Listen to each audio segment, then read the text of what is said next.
হুকুম হিসেবেও সুন্নাত। তারপরে আবার 3 রাকাত বেতের না উইতর, এই উচ্চারণগুলো শুদ্ধ করতে হবে। আমাদের দেশে মৌলভী সাহেবরা বলে বেতের, বেতের না উইতর, সালাতুল উইতর, বুঝলেন? তো কয় রাকাত পড়ছেন?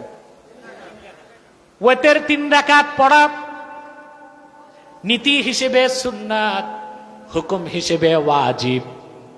তাহলে সুন্নাতকে প্রথমে গ্রহণ করতে হবে নীতি হিসেবে, তারপরে আমল হিসেবে। এখন রাসূল করিম সাল্লাল্লাহু আলাইহি ওয়াসাল্লাম ১৫০০ বছর আগে উম্মতের ইহকালীন কল্যাণ আর পরকালীন মুক্তির জন্য শুধু নামাজ, রোজা, হজ, যাকাত, পোশাক আশাক, খাওয়া দাওয়া, চলাফেরার ক্ষেত্রে নীতি নির্ধারণ করে যান নাই, বরং মুসলমানদের সাংস্কৃতিক জীবন, রাজনৈতিক জীবন, অর্থনৈতিক জীবন, পারিবারিক জীবন, তাদের সংসার জীবন, তাদের যুদ্ধনীতি, তাদের রাষ্ট্রনীতি, তাদের সমাজনীতি, তাদের লেনদেন, উঠা বসা, চলাফেরা, সকল ক্ষেত্রে তাদের কল্যাণ যেই কাজে আর পরকালে মুক্তি যেই কাজে, সেই সব ক্ষেত্রে আল্লাহর প্রিয় হাবিব ১৫০০ বছর আগে নীতি নির্ধারণ করে দিয়েছেন।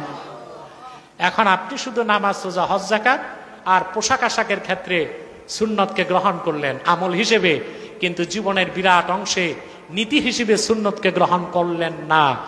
আপনি সুন্নি তো দূরে থাক, মুসলমানই তো হতে পারবেন না। পারবেন?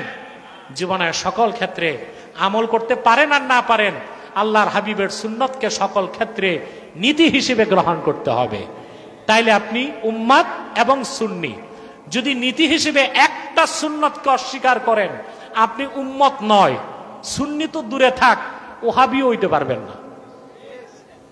আপনি বেঈমান। আপনি কি? তাহলে সুন্নতকে গ্রহণ করতে হবে কি হিসেবে? নীতি হিসেবে। কি হিসেবে গ্রহণ করতে হবে? নীতি হিসেবে। যদি আপনি সুন্নতকে নীতি হিসেবে গ্রহণ না করেন, তাহলে আল্লাহ আপনাকে মুসলিম বলে স্বীকৃতি দিবেন না। আমি এই ক্ষেত্রে আল্লাহ তাআলার 2টি হুকুমকে আপনাদের সামনে তুলে ধরছি, যা আল্লাহ স্পষ্ট কোরআন কারীমে আল্লাহ ফতোয়া দিয়েছেন। ফতোয়া কার? জোরে বলেন।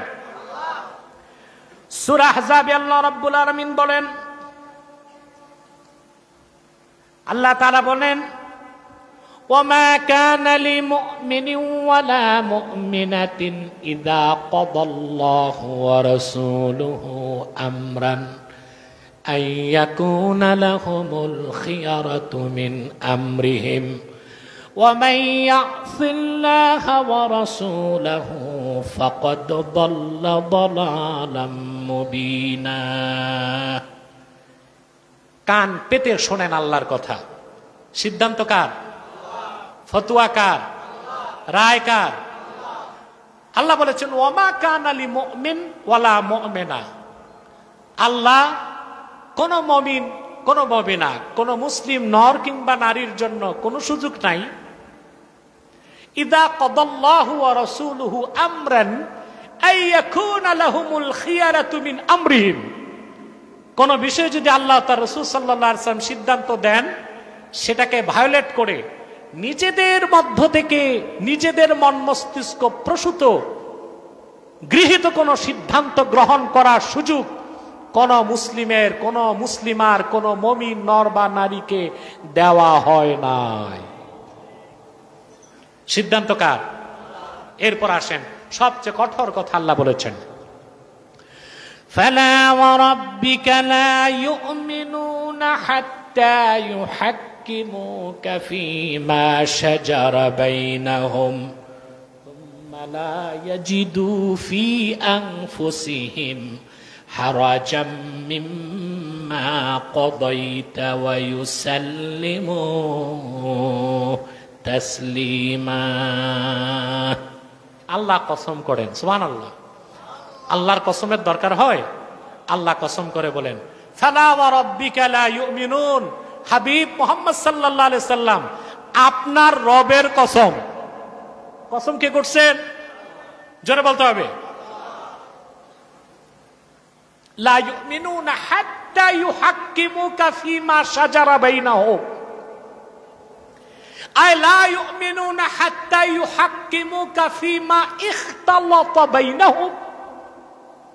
মুসলমানদের মধ্যে সৃষ্ট বিরোধের ক্ষেত্রে আপনি মুহাম্মদ সাল্লাল্লাহু আলাইহি ওয়াসাল্লাম যে সিদ্ধান্ত দিয়েছেন সেটাকে যারা সন্তুষ্ট চিত্তে বিনা প্রশ্নে সাদা মনে, বেজার হয়ে না, সাদা মনে গ্রহণ না করবে, আমি আল্লাহ কসম করে বলি তারা মুমিন হতে পারবে না। এখন আসেন চোরের হাত কাটা, চোরের শাস্তি কি? জোরে বলতে হবে। এই সিদ্ধান্ত কার? আল্লাহ ও আল্লাহর হাবিবের। এখন আমরা মুসলমান দাবি করে এই সিদ্ধান্ত বাদ দিয়া কুখ্যাত ইংরেজদের 198 বছরের পুরনো আইন দিয়া দেশ চালাই।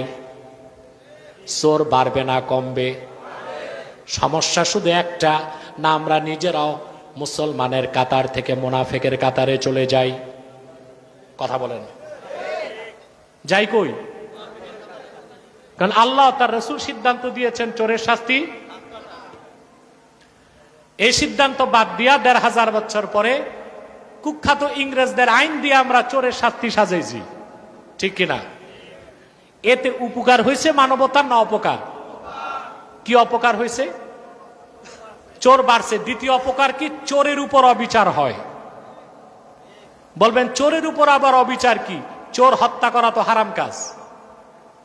আমি ফতোয়া দিচ্ছি, বাংলাদেশের সব মৌলবী সুপারগুলো দিয়া গাট্টা লাগান, আমার ফতোয়ায় কলম দিতে পারবে না। চোরকে হত্যা করা হারাম, অন্তত চোরেরা খুশি হবে। চোর হত্যা করা কি? তবে ডাকাতকে হত্যা করার অনুমতি আছে, নিজ হাতে না, আইনের মাধ্যমে। কারণ ডাকাত হচ্ছে সশস্ত্র, চোর হচ্ছে নিরস্ত্র। এই জন্য চোরকে হত্যা করা কি? হারাম। তো চোর যদি চুরি করে শরীয়তের হুকুম হাত কাটো, কিন্তু এই বিধানটা না নেবার কারণে আমরা যে আইন তৈরি করলাম এতে চোরের ক্ষতি হয়। কি হয়? চোরকে মানুষ মেরে ফেলে। তো লোকটার একটা হাত যদি কাটা হইতো চুরি আর করতো না, জীবন্ত বাঁচত। কথা বলে না। তাহলে আসলে কোরআন সুন্নাহর আইনেই পরিপূর্ণ জাস্টিস, আর মানব রচিত আইনে সম্পূর্ণ ইনজাস্টিস। ওখানে বিচার নাই, অবিচার আছে। কি আছে? জেনাকারের শাস্তি দিয়েছেন আল্লাহ তার হাবিব সাল্লাল্লাহু আলাইহি সাল্লাম, মৃত্যুদণ্ড। তাও জেনাকার যদি বিবাহিত হয়, কি হয়? বিবাহিতা হয়, 4 জন সাক্ষী লাগবে। এই ক্ষেত্রে ইসলাম হুকুমটা কঠোর করছে। 4 জন সাক্ষী দেখতে হবে, যে সোলটু আর কি বলবো, বল্টু তো হবে না।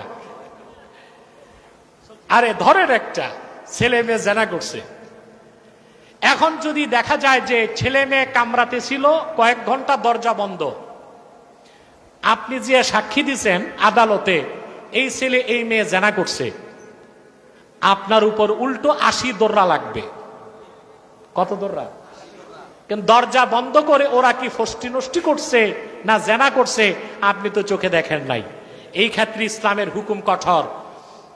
দোয়াতের মধ্যে কলম যেভাবে প্রবেশ করানো হয়, ওই অবস্থায় যদি 4 জন পুরুষ সাক্ষী, মহিলাদের সাক্ষী চলবে না এই ক্ষেত্রে। কারণ মহিলারা দেখে একটা, বলে একটা। মহিলারা দেখে একটা, বলে আর একটা। ও তো ওই অবস্থায় দেখলেই হাউমাউ করে চিৎকার দিবে মহিলা, বাকিটা তো আর দেখবে না। 4 জন পুরুষ যদি দেখে, দোয়াতে যেভাবে কলম প্রবেশ করানো হয় ওইভাবে কোনো পুরুষ কোনো মহিলার সাথে জেনা করেছে, 1 জন চলবে না পুরুষ, 2 জন চলবে না, 3 জন চলবে না, 4 জন ওই সাক্ষ্য গ্রহণ করা হবে। নারী আর পুরুষ যদি বিবাহিতা হয়, মৃত্যুদণ্ড কার্যকর করা হবে। এখন বলেন, কয়েক কোটির মধ্যে এইরকম কয়টা লুচ্চা লম্পট পাবেন যারা জেনাও করবে আবার 4 জনকে দেখার সুযোগও দিবে? তাহলে ইসলামের আইনটা হচ্ছে ফর চেক অ্যান্ড ব্যালেন্স। শাস্তি কঠিন, প্রয়োগ কম। আমরা এই বিচারটা নেই নাই বলেই আজ ধর্ষণ বেড়ে গেছে।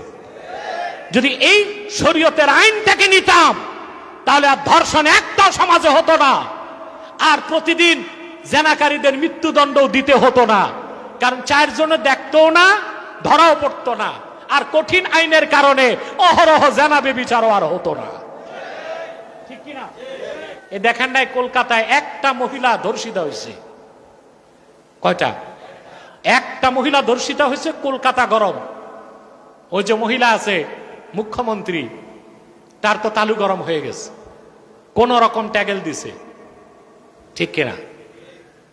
এখন পশ্চিম বাংলা বাধ্য হয়ে শরিয়া আইনকে গ্রহণ করছে, ধর্ষকের শাস্তি মৃত্যুদণ্ড তারা আইন পাশ করেছে। তা বিপদে পড়লে ইসলামের হুকুম মানো। আমাদের দেশেও করা হয়েছে, ধর্ষণের শাস্তি কি? মৃত্যুদণ্ড। দেরিতে করছে। সেজন্য বলি, আল্লাহ তার হাবিব সাল্লাল্লাহু আলাইহি সাল্লাম ১৫০০ বছর আগে, শুধু উদাহরণ দিলাম আমি, যে শরীয়তের আইনকে ১৫০০ বছর পরে কলকাতার হিন্দুরাও গ্রহণ করছে না পারতে, বাংলাদেশের ফাজেক ফাজের তাগুতরাও গ্রহণ করছে না পারতে, ধর্ষণ বেড়ে গেছিল। ঠিক না? কথা বলে না? তাহলে স্পষ্ট বোঝা যাচ্ছে আল্লাহ তার হাবিব মুহাম্মদ সাল্লাল্লাহু আলাইহি ওয়াসাল্লাম ১৫০০ বছর আগে যে সিদ্ধান্ত দিয়েছেন, জীবনের সকল ক্ষেত্রে সেই সিদ্ধান্ত মেনে নিতে হবে। এটাই সুন্নতের অনুসরণ। আপনার আইন আদালত চলবে সুন্নত আইন আদালতের ক্ষেত্রে, ব্যবসা বাণিজ্যের ক্ষেত্রে, তারপরে লেনদেনের ক্ষেত্রে, বিবাহ শাদীর ক্ষেত্রে, শিক্ষা সংস্কৃতির ক্ষেত্রে সুন্নতের অনুসরণ করতে হবে। হবে কিনা? এখন বাংলাদেশে সবচেয়ে বড় ডায়লগ হচ্ছে দেশকে পরিবর্তন করা হবে। কি করা হবে? বেশ ভালো কথা। এই জন্য পুরান দল যেগুলো, এগুলো দিয়া চলবে না, নতুন একটা দল নাকি বের করবে ছাত্ররা। কি বের করবে? ছাত্ররা তো আসলে বুঝে নাই, টের পায় নাই রাজনীতি কি।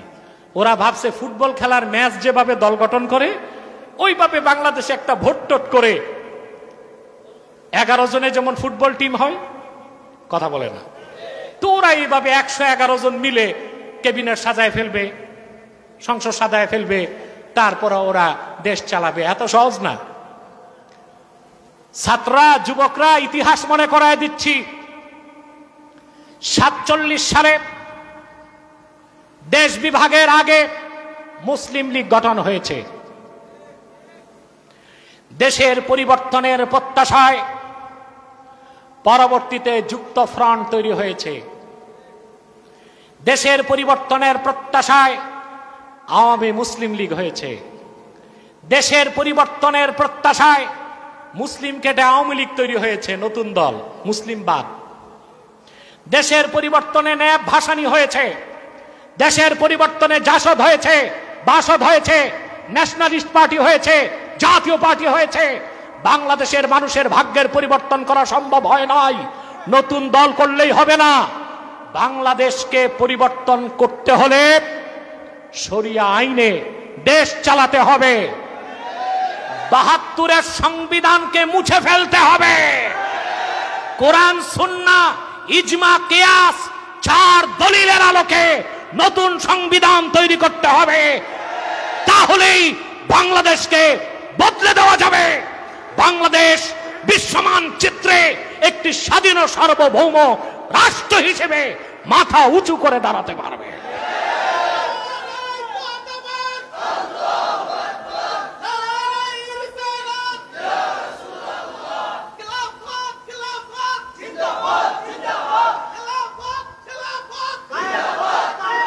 সম্মানিত সুধী, যদি এখন নতুন নতুন ট্রেন্ড আর ডায়লগ শুনি, বলে নতুন যে সরকার হবে এটা হবে ইনক্লুসিভ গভর্নমেন্ট। এটার বাংলা হচ্ছে সম্পৃক্ততামূলক সরকার। অর্থাৎ ওখানে মুসলমানও থাকবে, কাফের মুশরিক হিন্দুরাও থাকবে, সমকামীরা থাকবে, লেসবিয়ানরা থাকবে, হিজড়ারা থাকবে। এটা হচ্ছে ইনক্লুসিভ গভর্নমেন্ট। তো দুনিয়াতে একটা রাষ্ট্র দেখাও তো যেখানে এইরকম একটা গভর্নমেন্ট আছে। আমেরিকাতে লক্ষ লক্ষ মুসলমান, কয়জন সংসদ সদস্য আর সিনেটর আছে? একটা মহিলা সিনেটর আমেরিকায় আছে, তারা ইহুদিরা কথাই তো বলতে দেয় না। চায়নাতে 2 কোটির উপর মুসলমান আছে। চায়নাতে ইনক্লুসিভ গভর্নমেন্টের নামে একজন মুসলমানকেও কি পার্লামেন্টে জায়গা দেওয়া হয়েছে? কথা বলে না। ইসরায়েল তার পার্লামেন্টে ফিলিস্তিনের কোন মুসলমানকে জায়গা করে দিচ্ছে?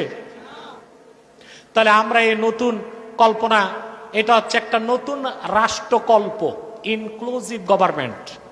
এটা করতে চাচ্ছে যারা লিবারেল ডেমোক্রেট তারা। আমি মানুষ ভবিষ্যৎবাণী করতে পারে না, লিখে রাখতে পারে না, আমি আমার ফেরাসাত থেকে বলছি, দল যদি হয়ও একটা, সর্বোচ্চ তারা 10 থেকে 12টা সিট পায় কিনা সন্দেহ আছে। কারণ আমি ইতিহাস খুব বেশি গুরুত্ব দেই। মুসলিম লীগ ছিল, তারপর হলো আওয়ামী মুসলিম লীগ, তারপর হলো আওয়ামী লীগ, তারপর হলো যুক্তফ্রন্ট, তারপরে ন্যাপ ভাসানী, তারপরে জাসদ, তারপরে বাসদ। এখন খুঁজে দেখেন জাসদ আর বাসদে কোনো লোক নাই। খুঁজলে দেখবেন এক এক দলে 3 জন করে সভাপতি, সেক্রেটারি, দরজার দারোয়ান। এই কমিউনিস্টরা যখন মিছিল করে ঢাকায়, দেখা যায় যত লোক তার চেয়ে বেশি পুলিশ আর কিছু কুত্তা থাকে, নেরি কুত্তা। এরা দল করতেছে বাংলাদেশে। অতএব শুধু দল করলেই হবে না, দেশ পরিবর্তন করতে হলে পরিবর্তন করা হবে কিভাবে, নীতি নির্ধারণ করতে হবে। অতএব পুরনো গণতন্ত্রকে ঘষা মাজা করে, পুরনো ট্রেকে এতদিন যে রেল চলেছে, বগি আর ইঞ্জিন বদলায়া ট্রেনকে নতুন গন্তব্যে নেওয়া যাবে না। দেশ যে ট্রেকে ছিল, যদি দেশকে মেরামত করতে হয়, তে পশ্চিমা বিশ্ব ব্যবস্থা থেকে বেরিয়ে এসে খেলাফতের আদলে শরিয়া রাষ্ট্র কায়েম করতে হবে। তাহলেই বাংলাদেশ নতুন গন্তব্যের দিকে যেতে পারে, নতুবা ফলাফল জিরো। এই ক্ষেত্রে আমি মুসলিমদের উদ্দেশ্যে 2টা হাদিস শুনিয়েই আজকের মতো এই মুহূর্তে সমাপ্ত করছি। রাসূল করিম সাল্লাল্লাহু আলাইহি ওয়াসাল্লাম ইরশাদ করেছেন, হাদিসটি আবু দাউদ শরীফের মধ্যে আছে, সুনান বাজ্জারে আছে, তবারানিতে আছে, মুসনাদুশ শামিঈনে আছে, অসংখ্য হাদিসের কিতাবে এসেছে। আল্লাহর হাবিব ইরশাদ করেছেন, 1000 বছর আগে উম্মতকে সাবধান করেছেন, ইযা তাবায়াতুম বিল আইনাহ ওয়া আখাযতুম আযনাবাল বাকর ওয়া রাদিতুম বিজ জার'i ওয়া তারাকতুমুল জিহাদ সাল্লাল্লাহু আলাইকুম যুল্লান লা ইয়ানজিউহু হাত্তা তারজিউ ইলা দীনিকুম। রাসূল করিম সাল্লাল্লাহু আলাইহি ওয়াসাল্লামের হাদিস, লা ইয়ানজিউহু হাত্তা তারজিউ ইলা দীনিকুম। রাসূল করিম সাল্লাল্লাহু আলাইহি ওয়াসাল্লাম ইরশাদ করেছেন, ইযা তাবায়াতুম বিল ঈনা। ঈনা হচ্ছে বাহানা, অর্থাৎ তোমরা যতদিন ব্যবসা করবে, এমন ব্যবসা যা পুরাপুরি সুদ না, সুদের তাসাব্বু রাখে। কি রাখে? এটার ব্যাখ্যায় বাজলুল মাজহুদ এবং তুহফাতুল আহওয়াজি বিভিন্ন সরাতে এসেছে, আল বাইআতুল্লাতী তাতাশাব্বাহু বির রিবা, যেটা সরাসরি সুদ না, ঘুরে ফিরে সুদ। এই রকম ব্যবসা যতদিন করবে, আর গরুর লেজকে আঁকড়ে ধরবে, কৃষিকাজে সন্তুষ্ট থাকবে, জিহাদকে ছেড়ে দিবা, সাল্লাল্লাহু আলাইকুম যুল্লাহ, আল্লাহ তোমাদের উপর জিল্লাতকে, তুচ্ছতাকে, অপমানকে মুসাল্লাত করে দিবেন। কথা বুঝতেছেন? লা ইয়ানজিউহু হাত্তা তারজিউ ইলা দীনিকুম। সেই বেইজ্জত থেকে আল্লাহ তোমাদের কখনো মুক্তি দিবেন না, যতক্ষণ পর্যন্ত না তোমরা দ্বীনে ফিরে আসো। অথবা বাংলাদেশকে বদলাতে হলে দ্বীনের আলোকে বদলাতে হতে হবে। ঠিক কিনা বলেন? আরেকটি হাদিস ইবনুল কাইয়্যিম জাওজি জাদুল মাআদ উল্লেখ করেছেন। হাদিসটি ইমাম আহমদ ইবনে হাম্বল তার মুসনাদে উল্লেখ করেছেন এবং ইমাম বুখারী তালিকান হাদিসটিকে উল্লেখ করেছেন। অসংখ্য হাদিসের কিতাবে এসেছে। আল্লাহর হাবিব ইরশাদ করেছেন, বুইসতু বিস-সাইফে বাইনা ইয়াদাইস সাআ হাত্তা ইউবাদাল্লাহু ওয়াহদাহু লা শারীকা লাহ। আমি মুহাম্মদ সাল্লাল্লাহু আলাইহি ওয়াসাল্লামকে আল্লাহ রাব্বুল আলামিন তরবারি দিয়ে প্রেরণ করেছেন। কি দিয়ে? সুবহানাল্লাহ। কেন? যেন আমি আমার উম্মতের জন্য জিহাদের নীতিকে নির্ধারণ করে দেই, এবং সেই জিহাদ চলতে থাকবে। আমার উম্মতকে আমি যে জিহাদের আদেশ করে দিয়েছি, সুবহানাল্লাহ, জিহাদের যে নীতি নির্ধারণ করে দিয়েছি, আল্লাহ রাসূল বলেন আমাকে প্রেরণ করা হয়েছে সায়েদ বা তরবারির সাথে। এই তরবারির মাধ্যমে জিহাদের কাজ চলবেই যতক্ষণ না এক আল্লাহর ইবাদত পুরাপুরি চালু না হয়, যে আল্লাহর কোনো শরীক নাই। সুবহানাল্লাহ বলবেন না? ওয়া জুইলা রিজকি তাহতা যিল্লি রুমহি আর আমার রিজিককে নির্ধারণ করা হয়েছে আমার ঢালের ছায়া তলে। সুবহানাল্লাহ বলে। ওয়াজুইলাদ যিল্লাতু ওয়াস-সাগার আলা মান খালাফা আমরি ওয়া মান তাশাব্বাহা বিকওমিন ফাহুয়া মিনহুম। আর তুচ্ছতা, অপমাননতা, তুচ্ছতা, লাঞ্ছনা, বঞ্চনা নির্ধারিত সেই কওমের জন্য, সেই জাতির জন্য, সেই লোকদের জন্য যারা আমার দেখানো পথ নীতি সুন্নাহের বিরোধিতা করবে। ওমান তাশাব্বাহা বিকওমিন ফাহুয়া মিনহুম। আর যে জাতি অন্য যে জাতির সাদৃশ্যকে অবলম্বন করবে তারা সেই জাতির অন্তর্ভুক্ত বলে গণ্য হবে। অতএব আল্লাহর আখিরি নবী মুহাম্মদ সাল্লাল্লাহু আলাইহি ওয়াসাল্লাম ১৫০০ বছর আগে আমাদের ইহকালীন কল্যাণ ও পরকালীন মুক্তির জন্য যে সুন্নাহ, যে উসওয়া রেখে গিয়েছেন, সেই সুন্নাহের আলোকেই আমাদেরকে চলতে হবে আমাদের পরকালীন মুক্তির জন্য, ইহকালীন কল্যাণের জন্য। আর এই সুন্নাহর বাইরে যে দেশ মেরামত কখনো সম্ভব হবে না। আল্লাহ যেন আমাদেরকে কবুল করেন, মঞ্জুর করেন। আমি আপাতত এতটুকু বলছি।